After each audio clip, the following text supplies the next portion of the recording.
कृष्णाय वासुदेवाय हरे परमात्मने प्रणतः क्लेशनाशाय गोविंदाय नमो नमः।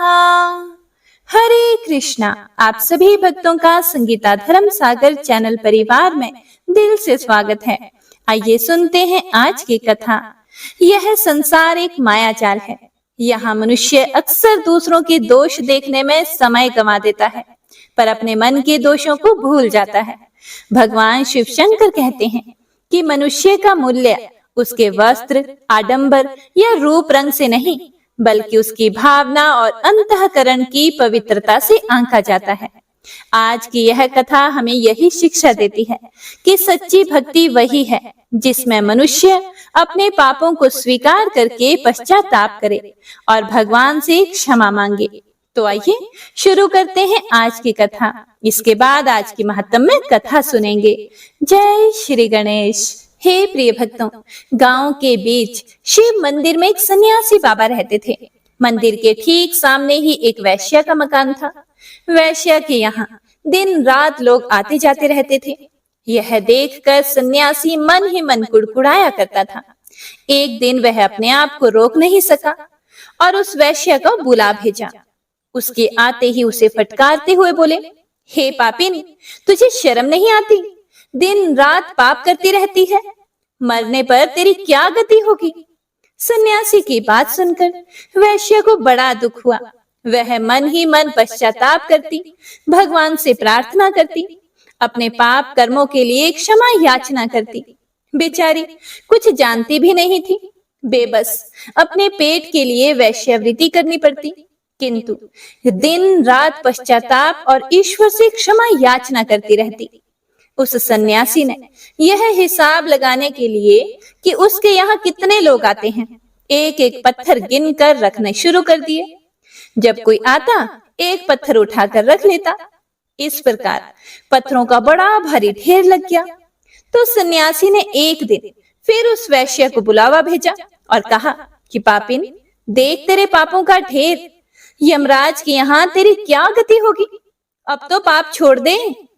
पत्थरों का ढेर देखकर अब तो वैश्या कांप गई और भगवान से क्षमा मांगते हुए रोने लगी। अपनी मुक्ति के लिए उसने वह पाप कर्म छोड़ दिया।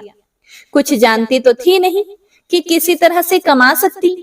कुछ दिनों में भूखी रहते हुए, कष्ट झेलते हुए वह मर गई और उधर वह सन्यासी भी उसी समय मरा। यमदूत उस सन्यासी को लेने आए और वैश्या को विष्णु दूत लेने आए। तब सन्यासी ने बिगड़ कर कहा कि तुम कैसे भूलते हो? जानते नहीं हो मुझे विष्णु दूत लेने आए हैं और इस पापिन को यमदूत। मैंने कितनी तपस्या की है, भजन किया है, जानते नहीं हो? यमदूत बोले, हम कुछ भी भूलते नहीं हैं, हम सही हैं। वह वैश्या पापिन नहीं है, पापी तो तुम हो। उसने तो अपने पाप का बोध होते ही पश्चाताप करके सच्चे हृदय से भगवान से क्षमा याचना करके अपने पाप धो डाले। अब वह मुक्ति की अधिकारिणी है और तुमने सारा जीवन दूसरे के पापों का हिसाब लगाने की पाप वृत्ति में, पाप भावना में जब तब छोड़ छाड़ दिए और पापों का अर्जन किया। भगवान के यहाँ मनुष्य की भावना के अनुसार न्याय होता है।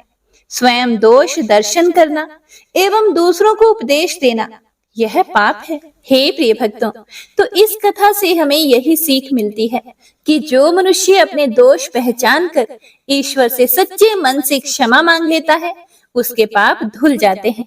लेकिन जो जीवन भर दूसरों की गलतियों का हिसाब लगाता रहता है, वह स्वयं पापी बन जाता है।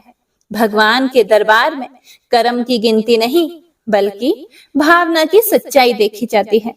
स्वयं का मन मलिन होने लगता है जब परनिंदा, दूसरे के पापों को देखना, उनका हिसाब करना, दोष दृष्टि रखना इत्यादि अपने मन को मलिन बनाना ही तो है। इसीलिए हमें चाहिए कि हम दूसरों की निंदा ना करें, बल्कि अपने जीवन को सुधारने में लगे।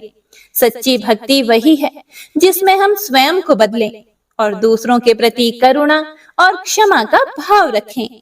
जय श्री हरि। हे प्रिय भक्तों, आइए सुनते हैं आज की आगे की महात्म्य कथा। जिसमें महादेव जी कहते हैं, हे देवी पार्वती, अब मैं आदर पूर्वक 9वें अध्याय के महात्म्य का वर्णन करूंगा। आप स्थिर होकर सुनो। नर्मदा के तट पर माहेशमती नाम की एक नगरी है। वहां माधव नाम के एक ब्राह्मण रहते थे, जो वेद वेदांगों के तत्वज्ञ और समय समय पर आने वाले अतिथियों के प्रेमी थे। उन्होंने विद्या के द्वारा बहुत धन कमाकर एक महान यज्ञ का अनुष्ठान आरंभ किया। उस यज्ञ में बलि देने के लिए एक बकरा मंगवाया गया।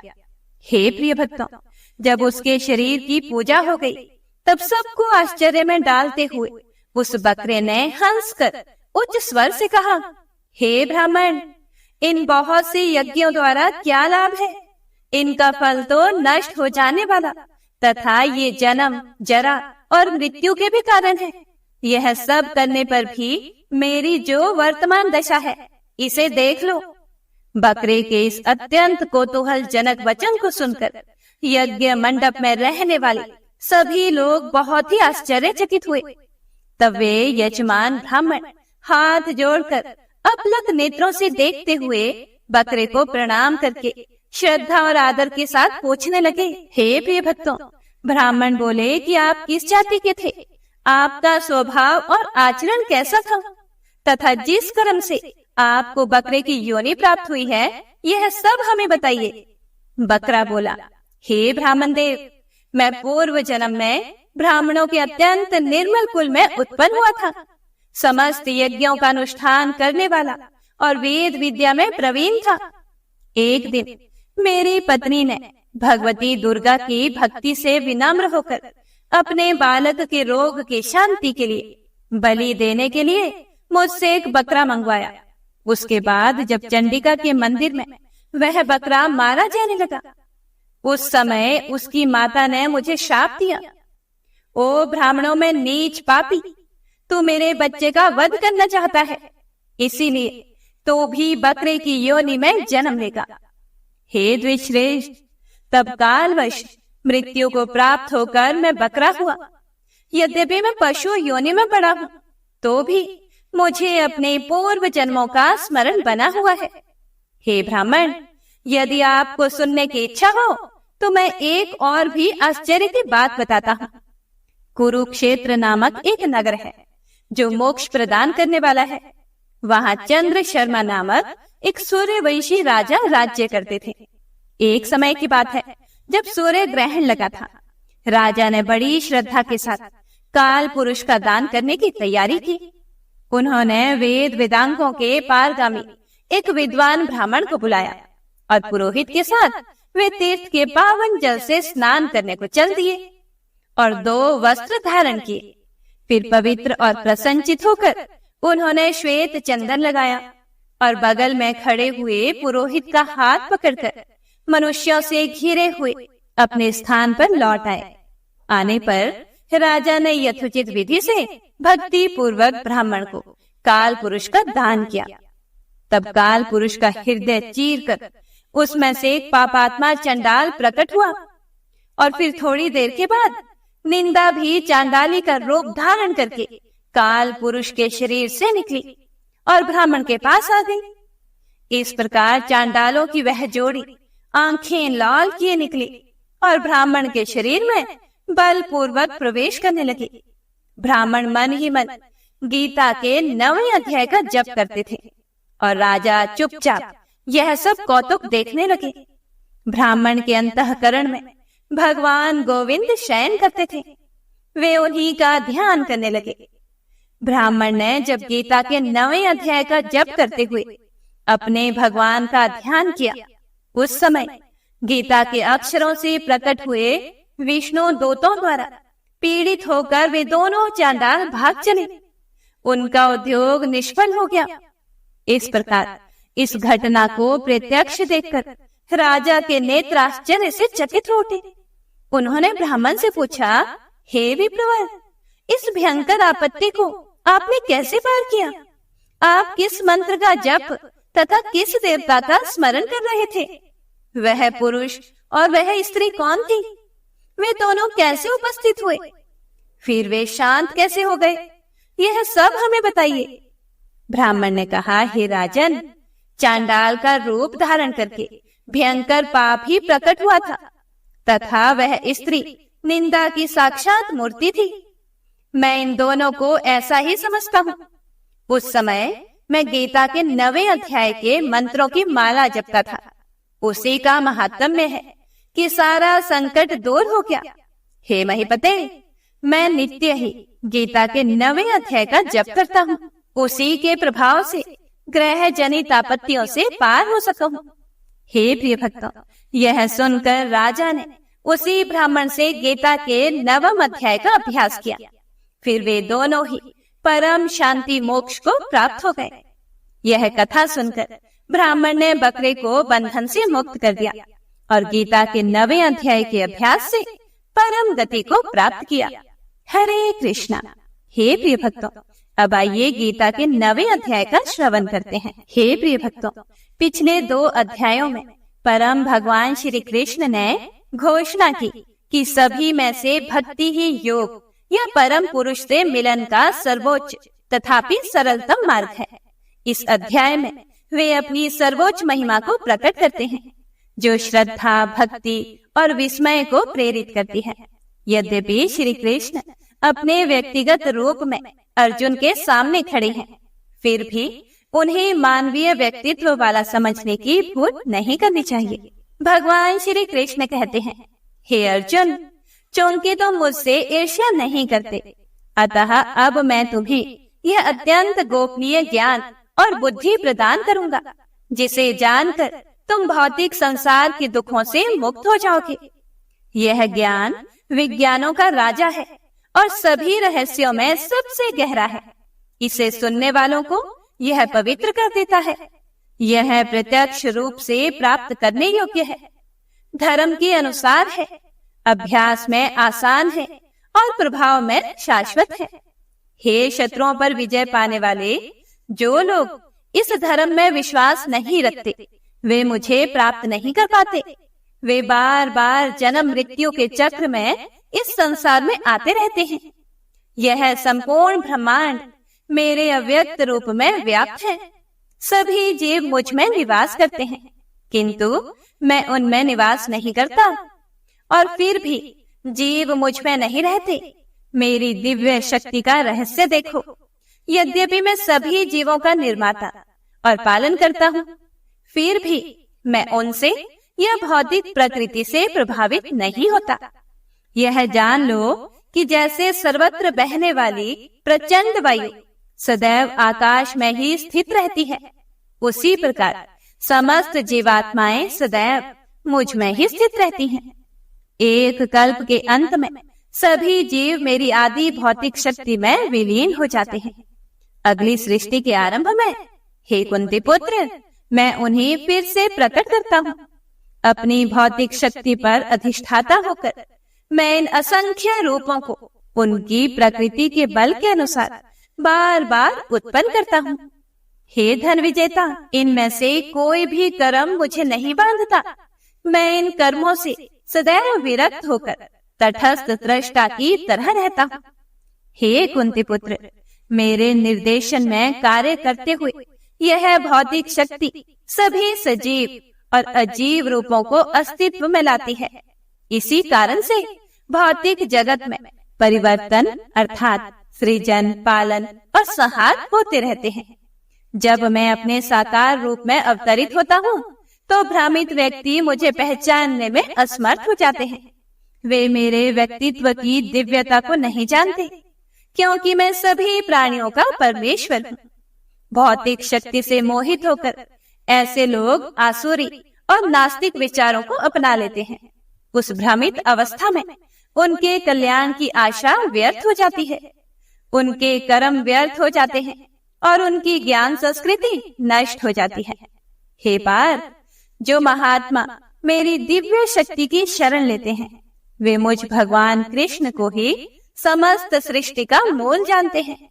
वे अपने मन को अनन्य भाव से मुझ में लगाकर मेरी भक्ति में लीन रहते हैं। वे सदैव मेरी दिव्य महिमा का गान करते हुए बड़े दृढ़ संकल्प के साथ प्रयास करते हुए नम्रता पूर्वक मेरे सामने झुकते हुए प्रेम पूर्वक भक्ति पूर्वक मेरी निरंतर पूजा करते हैं। अन्य लोग ज्ञान के विकास की यज्ञ में लगे हुए हैं और अनेक विधियों से मेरी पूजा करते हैं। कुछ लोग मुझे अविभाज्य एकता के रूप में देखते हैं जो उनसे भिन्न नहीं है, जबकि अन्य लोग मुझे उनसे पृथक मानते हैं। फिर भी अन्य लोग मेरे ब्रह्मांडीय रूप की अनंत अभिव्यक्तियों में मेरी पूजा करते हैं। मैं ही वैदिक अनुष्ठान, मैं ही यज्ञ हूँ और मैं ही पितरों को अर्पित किया जाने वाला हवन हूँ। मैं ही औषधि हूँ और मैं ही वैदिक मंत्र हूँ। मैं ही घी हूँ, मैं ही अग्नि हूँ और मैं ही हवन का कार्य हूँ। मैं ही इस ब्रह्मांड का पिता हूँ और मैं ही माता, पालनहार और पितामह भी हूँ। मैं ही पवित्र करने वाला ज्ञान का लक्ष्य पवित्र अक्षर ओम हूँ। मैं ही ऋग्वेद, सामवेद और यजुर्वेद हूँ। मैं ही समस्त जीवों का परम लक्ष्य हूँ। मैं ही उनका पालन करता, स्वामी, साक्षी, निवास, आश्रय और मित्र हूँ। मैं ही सृष्टि का उद्गम, अंत और विश्राम स्थान हूँ और मैं ही भंडार और सनातन बीज हूँ। हे पार्थ, मैं सूर्य के समान गर्मी फैलाता हूँ और वर्षा को रोकता हूँ और भेजता हूँ। हे अर्जुन, मैं अमरता में भी हूँ और मृत्यु में भी। मैं आत्मा भी हूँ और पदार्थ भी। जो लोग वेदों में वर्णित सकाम कार्य में लीन हैं, वे अनुष्ठानिक यज्ञों के माध्यम से मेरी पूजा करते हैं। सोम रस, जो कि यज्ञों का अवशेष है, वह पीकर पाप से शुद्ध होकर वे स्वर्ग जाने की इच्छा रखते हैं।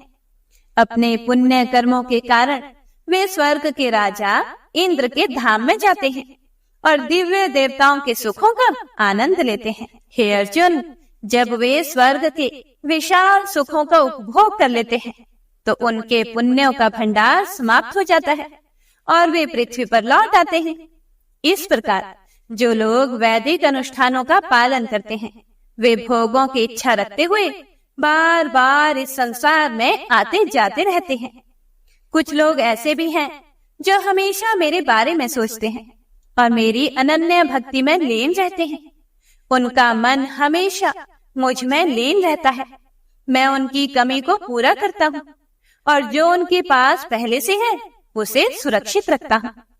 हे कुंती पुत्र, जो भक्त जन श्रद्धा पूर्वक अन्य देवताओं की पूजा करते हैं, वे भी मेरी ही पूजा करते हैं, किंतु वे गलत विधि से ऐसा करते हैं। मैं ही समस्त यज्ञों का भोक्ता तथा एकमात्र स्वामी हूँ। किंतु जो लोग मेरे दिव्य स्वरूप को नहीं समझ पाते, उन्हें पुनर्जन्म लेना पड़ता है। देवों के उपासक देवों के बीच जन्म लेते हैं, पितरों के उपासक पितरों के पास जाते हैं और भूतों के उपासक ऐसे प्राणियों के बीच जन्म लेते हैं और मेरे भक्त मेरे पास ही आते हैं। यदि कोई मुझे भक्ति पूर्वक पत्र, पुष्प, फल अथवा जल अर्पित करता है तो मैं उस शुद्ध चेतना युक्त भक्त द्वारा प्रेम पूर्वक अर्पित की गई उस वस्तु को प्रसन्नता पूर्वक ग्रहण करता हूँ। हे कुंती पुत्र, तुम जो कुछ भी करते हो, जो कुछ भी खाते हो, जो कुछ भी पवित्र अग्नि में आहुति देते हो, जो कुछ भी दान देते हो तथा जो कुछ तपस्या करते हो, उन सबको मुझे ही अर्पण करो। अपने समस्त कर्मों को मुझे समर्पित करके तुम शुभ अशुभ फलों के बंधन से मुक्त हो जाओगे। संन्यास द्वारा मुझ में मन लगाकर तुम मुक्त हो जाओगे और मुझको प्राप्त करोगे। मैं सभी जीवों के प्रति समभाव रखता हूँ, ना तो किसी के प्रति द्वेष रखता हूँ और ना ही किसी के प्रति पक्षपात करता हूँ।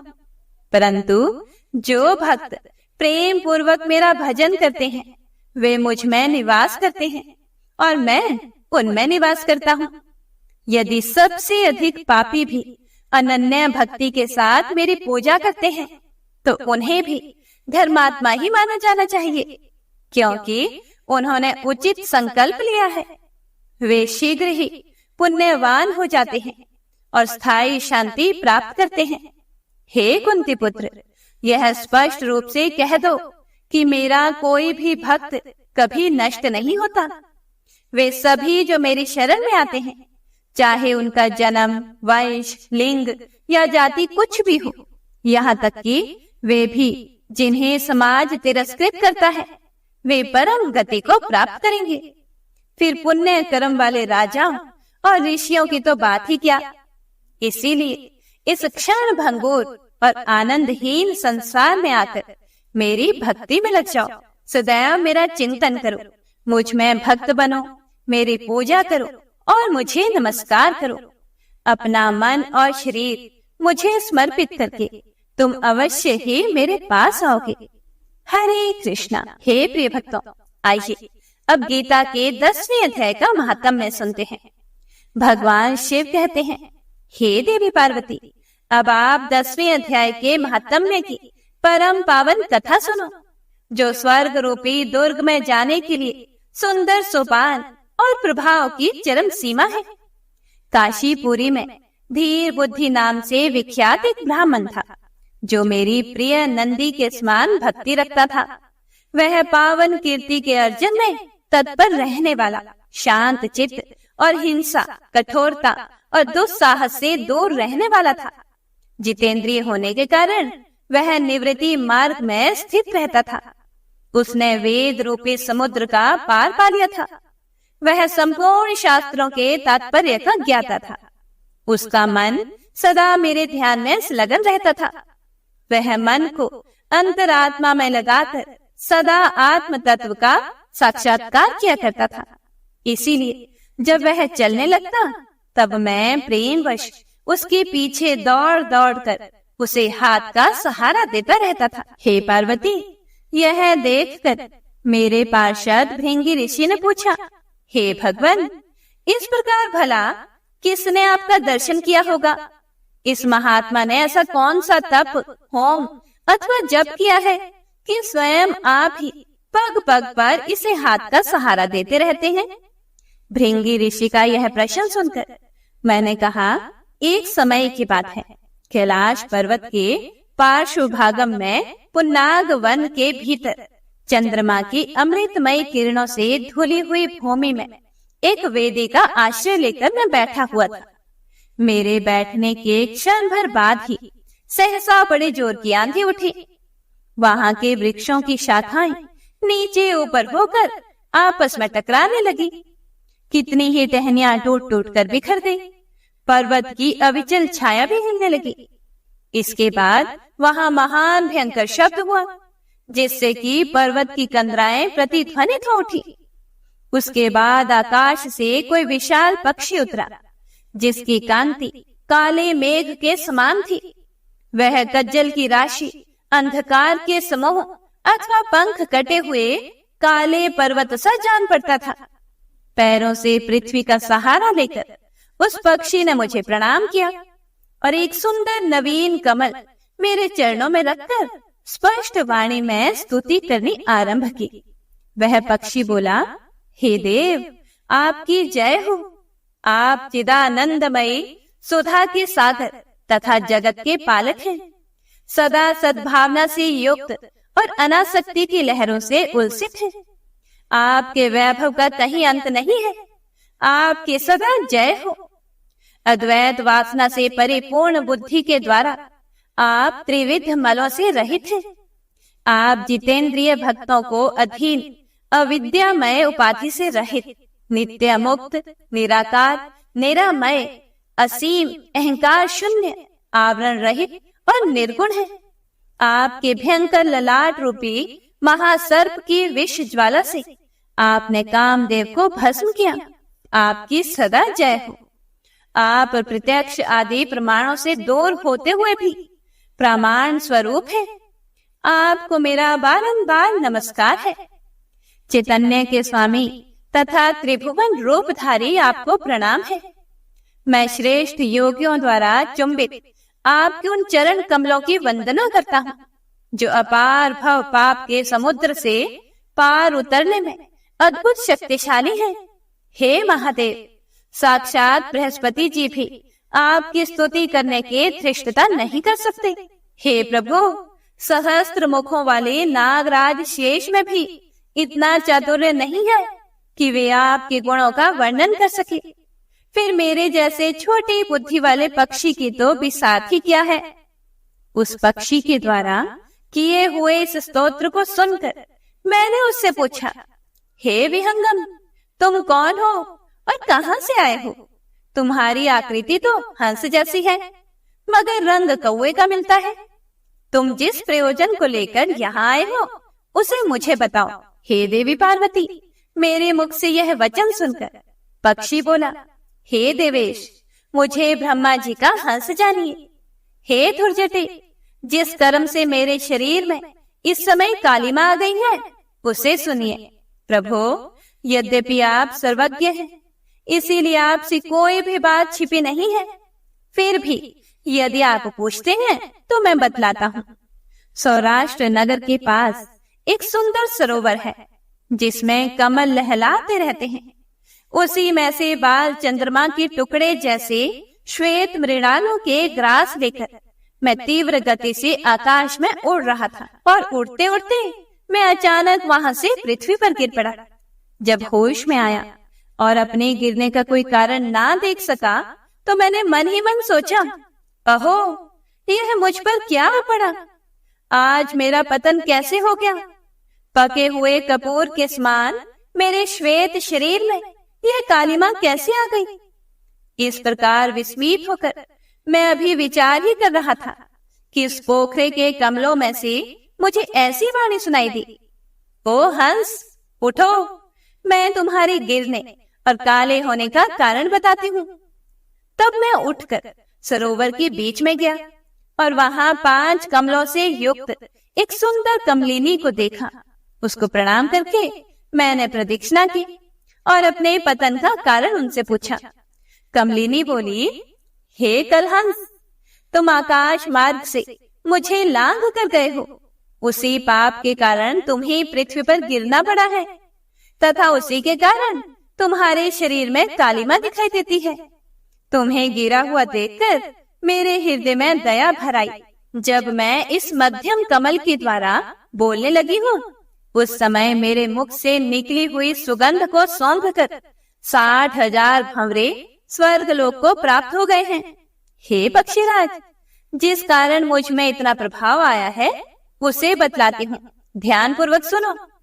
इस जन्म से पहले तीसरे जन्म में मैं इस पृथ्वी पर एक ब्राह्मण की कन्या के रूप में उत्पन्न हुई थी। उस समय मेरा नाम सरोज वदना था। मैं गुरुजनों की सेवा करती हुई सदा एकमात्र पति व्रत के पालन में तत्पर रहती थी। एक दिन की बात है, मैं एक मैना को पढ़ा रही थी। इससे मेरी पति सेवा में कुछ देरी हो गई और इससे पति देवता कुपित हो गए और उन्होंने मुझे शाप दे दिया, हे पापिनी, तुम मैना हो जा। और मरने के बाद हालांकि मैं मैना ही हुई, फिर भी पातिव्रत्य के प्रसाद से मैं मुनियों के घर में ही मुझे आश्रय मिला। किसी मुनि कन्या ने मेरा पालन पोषण किया। मैं जिनके घर में थी वे ब्राह्मण प्रतिदिन प्रातःकाल विभूति योग के नाम से प्रसिद्ध गीता के 10वें अध्याय का पाठ करते थे और मैं उस पापहारी अध्याय को सुना करती थी। हे विहंगम, काल आने पर मैं मैना का शरीर छोड़कर 10म अध्याय के महात्म्य से स्वर्ग लोक में अप्सरा हुई। मेरा नाम पद्मावती हुआ और मैं पद्मा की प्यारी सखी हो गई। एक दिन मैं विमान से आकाश में विचरण कर रही थी। उस समय सुंदर कमलों से सुशोभित इस रमणीय सरोवर पर मेरी दृष्टि पड़ी और इसमें उतरकर जैसे ही मैंने जल क्रीड़ा आरंभ की, वैसे ही दुर्वासा मुनि आ थमके। उन्होंने वस्त्रहीन अवस्था में मुझे देख लिया। उनके भय से मैंने स्वयं ही कमलिनी का रूप धारण कर लिया। मेरे दोनों पैर 2 कमल हुए, दोनों हाथ भी 2 कमल हो गए और शेष अंगों के साथ मेरा मुख भी कमल का हो गया। इस प्रकार मैं 5 कमलों से युक्त हुई। मुनिवर दुर्वासा ने मुझे देखा। उनके नेत्र क्रोधाग्नि से जल रहे थे। मुनिवर दुर्वासा बोले, हे पापिनी, तो इसी रूप में 100 वर्षों तक पड़ी रहे। यह शाप देकर वे क्षण भर में ही अंतर्ध्यान हो गए। कमलिनी होने पर भी विभूति योगाध्याय के माध्यम से मेरी वाणी लुप्त नहीं हुई है। मुझे लांघने मात्र के अपराध से तुम पृथ्वी पर गिरे हो। हे पक्षीराज, यहाँ खड़े हुए तुम्हारे सामने ही आज मेरे शाप की निवृत्ति हो रही है, क्योंकि आज 100 वर्ष पूरे हो गए। मेरे द्वारा गाए जाते हुए उस उत्तम अध्याय को तुम भी सुन लो। उसके श्रवण मात्र से तुम भी आज मुक्त हो जाओगे। ऐसा कहकर पद्मिनी ने स्पष्ट तथा सुंदर वाणी में 10वें अध्याय का पाठ किया और वह मुक्त हो गई। उसे सुनने के बाद उसी के दिए हुए इस कमल को लाकर मैंने आपको अर्पण किया है। हे प्रिय भक्तों, इतनी कथा सुनाकर उस पक्षी ने अपना शरीर त्याग दिया। यह एक अद्भुत सी घटना हुई। वही पक्षी अब 10वें अध्याय के प्रभाव से ब्राह्मण कुल में उत्पन्न हुआ है। जन्म से ही अभ्यास होने के कारण शैशवावस्था से ही इसके मुख से सदा गीता के 10वें अध्याय का उच्चारण हुआ करता है। 10वें अध्याय के अर्थ चिंतन का यह परिणाम हुआ कि यह सब भूतों में स्थित शंख चक्रधारी भगवान विष्णु का सदा ही दर्शन करता रहता है। इसकी स्नेहपूर्ण दृष्टि जब कभी भी किसी देहधारी के शरीर पर पड़ जाती है, तब वह चाहे शराबी हो और ब्रह्म हत्यारा ही क्यों न हो, वह मुक्त हो जाता है। तथा पूर्व जन्म में अभ्यास किए हुए 10वें अध्याय के महात्म्य से इसको दुर्लभ तत्व ज्ञान प्राप्त हुआ तथा इसने जीवन मुक्ति भी पा ली है। इसीलिए जब यह रास्ता चलने लगता है तो मैं इसे हाथ का सहारा दिए रहता हूँ। हे भृंगी ऋषि, यह सब 10वें अध्याय की ही महामहिमा है। हे प्रिय भक्तों, भगवान शिव आगे कहते हैं, हे देवी पार्वती, इस प्रकार मैंने भृंगी ऋषि के सामने जो पाप नाशक कथा कही थी, वही यहाँ आपसे भी कही है। नर हो या नारी अथवा कोई भी क्यों ना हो, इस 10वें अध्याय के श्रवण मात्र से उसे सब आश्रमों के पालन का फल प्राप्त होता है। हरे कृष्णा। हे प्रिय भक्तों, तो आइए अब गीता के 10वें अध्याय का रसपान करते हैं। पिछले अध्याय में भगवान की भक्ति या प्रेममयी भक्ति का विज्ञान बताया गया है और इस अध्याय में श्री कृष्ण भगवान अपनी अनंत महिमा और ऐश्वर्य का वर्णन करके अर्जुन की भक्ति को बढ़ाना चाहते हैं। यह अध्याय न केवल पढ़ने में सुखद है बल्कि सुनने में भी आकर्षक है। वे अर्जुन को भगवान की महिमा का चिंतन करके उनका ध्यान करने में मदद करते हैं। हे प्रिय भक्तों, भगवान श्री कृष्ण ने कहा, हे महाबाहु, मेरी दिव्य शिक्षाओं को फिर से सुनो, क्योंकि तुम मेरे प्रिय मित्र हो। इसीलिए मैं तुम्हारा कल्याण चाहता हूँ और उन्हें तुम्हें बताता हूँ। ना तो देवगण और ना ही महान ऋषिगण मेरी उत्पत्ति को जानते हैं। मैं ही वह स्तोत्र हूँ जहाँ से देवता और महान ऋषिगण आते हैं।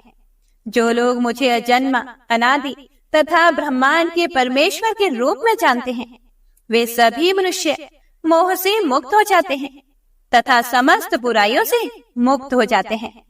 मुझसे ही मनुष्यों में अनेक प्रकार के गुण उत्पन्न होते हैं, जैसे बुद्धि, ज्ञान, विचारों की स्पष्टता, क्षमा, सत्य, इंद्रिय और मन पर नियंत्रण, सुख, दुख, जन्म, मृत्यु, भय, शौर्य, अहिंसा, समता, संतोष, तप, दान, यश और अपयश।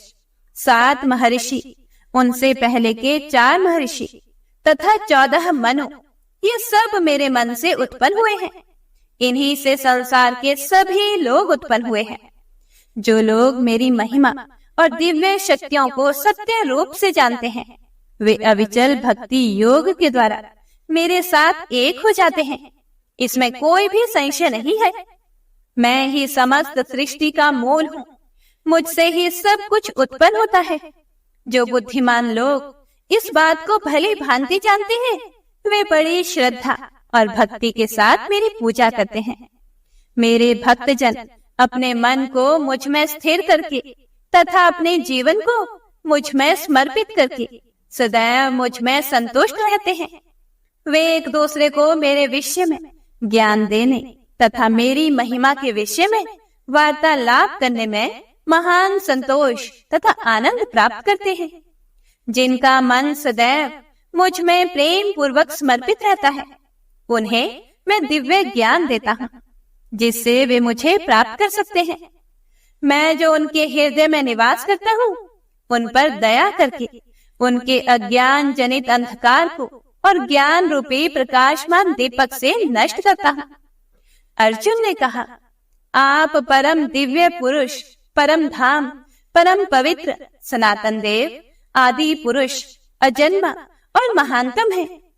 नारद, असित, देवल और व्यास जैसे महर्षियों ने यह कहा है, और अब आप स्वयं भी मुझसे कह रहे हैं। हे श्री कृष्ण, आपने जो कुछ भी मुझे बताया है, मैं उसे पूरी तरह सत्य मानता हूँ। हे प्रभु, ना तो देवता और ना ही राक्षस आपके वास्तविक व्यक्तित्व को समझ सकते हैं। हे परमेश्वर, हे समस्त प्राणियों के रचयिता और स्वामी, हे देवताओं के भी परमेश्वर और हे ब्रह्मांड के स्वामी, आप ही अपनी अचिंत्य शक्ति से अपने आप को जानते हैं। कृपया मुझे अपने दिव्य ऐश्वर्य का वर्णन करें, जिसके द्वारा आप सभी लोकों में व्याप्त हैं और उनमें निवास करते हैं। हे योगेश्वर, मैं आपको कैसे जान सकता हूँ और आपका ध्यान कैसे कर सकता हूँ? हे परम दिव्य पुरुषोत्तम, मैं ध्यान करते समय किस किस रूप में आपका ध्यान कर सकता हूँ? हे जनार्दन, आप मुझे अपनी दिव्य महिमा और स्वरूपों को विस्तार से बताइए। मैं आपके अमृतमय वचनों को सुनते सुनते कभी भी थक नहीं सकता। फिर भगवान श्री कृष्ण बोले, हे कुरुश्रेष्ठ, अब मैं तुमसे अपने दिव्य महिमा का संक्षेप में वर्णन करूंगा, क्योंकि उनके विस्तार का अंत नहीं है। हे अर्जुन, मैं सभी जीवों के हृदय में विराजमान हूँ। मैं सभी प्राणियों का आदि, मध्य और अंत हूँ। अदिति के 12 पुत्रों में मैं विष्णु हूँ। प्रकाशमान वस्तुओं में मैं सूर्य हूँ।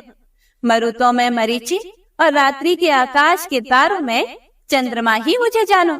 मैं वेदों में सामवेद हूँ और देवताओं में इंद्र हूँ। इंद्रियों में मन हूँ और प्राणियों में चेतना हूँ। रुद्रों में तुम मुझे शंकर समझो।